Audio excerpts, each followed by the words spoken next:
been working for at least 9 months on relay and block building operation until we suspended that. And now we're really focused on illuminating a bit more what's happening on the MEV supply chain. So I'm going to dive into that in this talk. We'll be switching off cam and I'll see you after. Cool. So I was actually thinking of skipping a bit the first slides because I think Tony did a great job at covering the OFAC angle. Basically, my point here is when we talk about censorship, we often focus on OFAC compliancy. And for good reason. This was a big issue last year, especially since we had some centralization going on at the relay layer with one relay flashbots being the dominant one, and also at that point OFAC compliant, which meant that basically it was enforcing the compliancy at the whole Ethereum network level. I actually wrote an article about this a year ago, and so I was able to dig up some numbers. At that time, around 80% of the Ethereum network was served by MapBoost, and 80% of all MapBoost blocks came from Flashbot. Today, the situation is much better, much improved, as we can see on this chart. But also something that is interesting is that because we're able to identify this issue, monitor it, the community was able to take action. And we've seen the emergence of new relays, non-censoring relays, such as Ultrasound is a great example of that, helping mitigate this censorship threats. We've also seen research happening in the space thanks to the data that was available, and actually seeing that the impact on the inclusion rate and delay of censor transaction was actually not as bad as we anticipated. So it added a bit more nuance on our understanding of on what censorship actually meant regarding OFAC for transaction inclusion. So skipping a bit on that part and moving forward to the block building landscape. I actually took this meme from Tony. He didn't use it in his previous presentation because this is a great way to illustrate the problem that we have now. The power has shifted from validator to builder. We often discuss about how much of a problem it could be that validator can enforce their preference over block content. But today in this PBS world that we have, it's really the builder who has all the power and is able to decide what is going to go on chain or not. So not only that, but successful builders are now mostly vertically integrated, aka searcher builders, high-frequency traders, if you will. So this position is going to allow them to profit from MEV at the transaction level, but also at the full block level by leveraging any MEV left behind at the end of the block. In fact, we could even argue that MEV, which consists of manipulating transaction ordering, is a form of censorship in itself.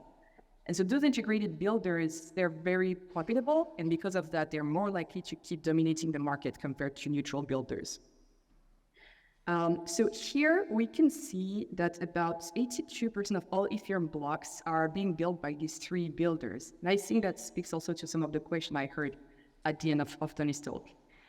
Two of which are, at least, vertically integrated searcher builders.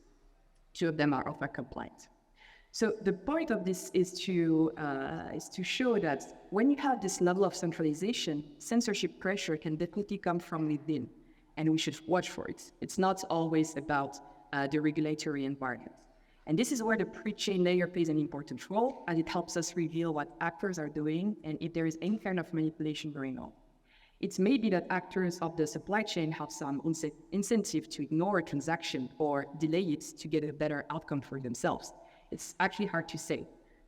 Currently, there is no way to enforce good behavior, and the social recourse is limited by the lack of observability and the complexity of the strategies that are being implemented. Basically, if someone is censoring, either intentionally or accidentally, what can you do about it, especially if you're not even aware of it? So this brings me to the point of the need of observability on Ethereum. And just one thing worth noting, when I say supply chain, it's almost equivalent, at least in my mind, to saying Ethereum at this point, because around 93% of all blocks are this block at that point. So looking at a very interesting phenomenon, the rise of private transaction on Ethereum. It's also interesting to see that private transactions have been more and more popular, but OFAs are also gaining in popularity thanks to interesting capabilities such as refunds, which redistribute part of the value to the transaction originator, but also thanks to the privacy property they can offer via the introduction of hints, aka programmably private order flow, which was introduced by MapShare. But some of the OFA or private RPC endpoints users are not getting the financial value they should receive. For example, when they use the refund parameters, they're not seeing their intents being respected. For example, when I transact, I expect my transaction to be settled as fast as possible, or I can also expect that I'll get the best outcome I can possibly get. Some guarantees that are stated in writings are not always respected, and sometimes important information can be left out from public documentation. And so the question is, who is watching out for these things? And if no one, should we accept the status quo? So I'm looking at the OFS supply chain, which is a variation of the traditional MED supply chain. The difference we can see here is that the transaction gets to the OFA nodes to be auctioned off to searchers instead of landing directly in the block builder private mempool. And in pink here, you can see the actors that you have to trust today and where we should get much more observability on, especially the OFA block builder interaction, which are probably the ones where we know and are able to observe the least. If you don't have observability, then you need trust, and that's something we should not accept from a system design perspective. To give a practical example of why this matters, I'm going to give you an overview of a case study that my colleague Blair Marshall worked on this week, was actually able to present some results at this event during DevConnect. So just to give you a bit of context on how we came about this. We have a transaction boost, an aggregator that is helping users to send their transaction privately to several RPC endpoints by only having to configure one. The goal originally was to provide an increased customization, but also observability through a status API. So I've added a screenshot here to show you exactly what the transaction originator is able to see when they use this service. So a user reached out to us. Turns out they were sending over 5,000 plus transaction via Transaction Boost. Only configured MapShare as a recipient endpoint, but his transaction were landing in the blocks of the top 5 builders, and he received refunds, around 60, only across 4 out of the 5 builders, which seemed pretty odd, especially since the 5th builder wasn't producing any reward, but still was winning 20% of its blocks with the user's transaction in it. So at that point, Blair decided to use the Insight library provided by the to the community by Flashbots, and he was able to identify 19 transactions that could have received a refund but did not. Instead, the block builder's background bot claimed the opportunity. So the user could have received potentially 2 ETH of refunds, but he never actually knew about this until this analysis was done, and he never would have. So this raised the question, is there an information advantage here if you're a vertically integrated searcher, aka a builder searcher, on MapShare compared to just a searcher? Since the builder gets the full transaction at the same time that searchers participating in the OFA get the transaction that is lacking some information for privacy's sake. So how much is the block background in both of that builder taking advantage of its position as an integrated builder? So that was one question. And at that point in the conversation, I was kind of looking at everything like this.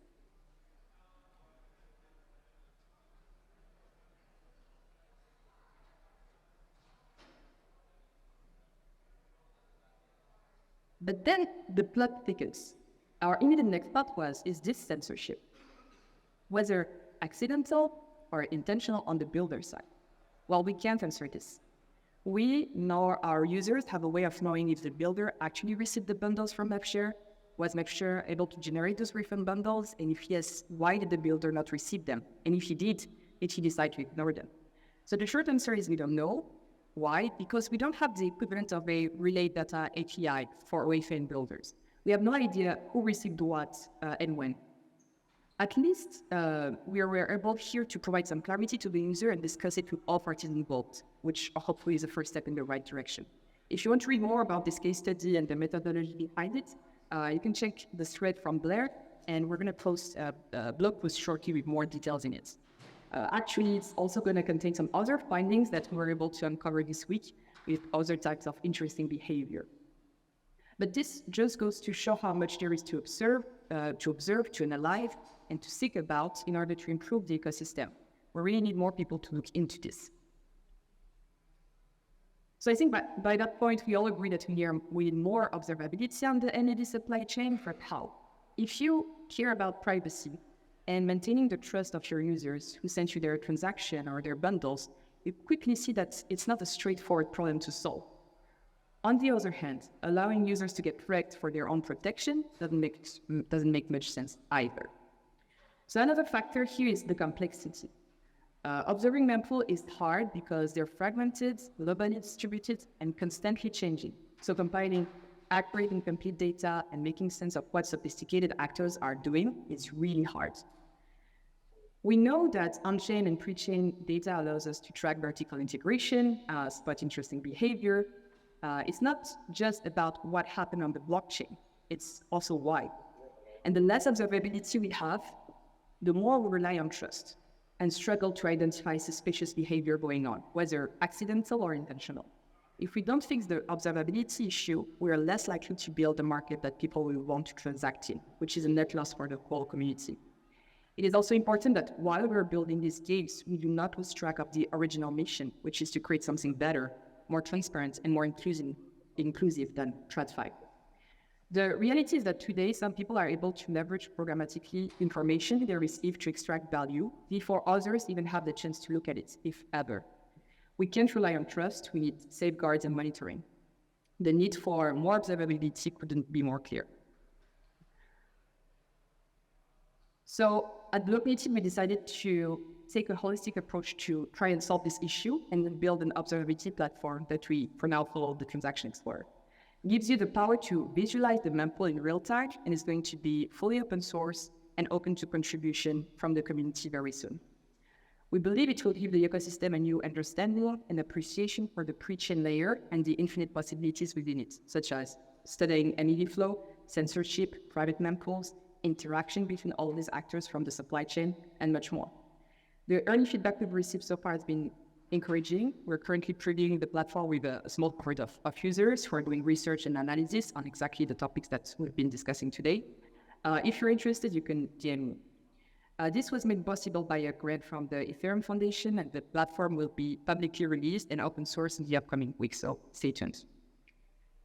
On that note, thank you all for your attention, and see you on Telegram if you want to continue this conversation. Thank you, bye.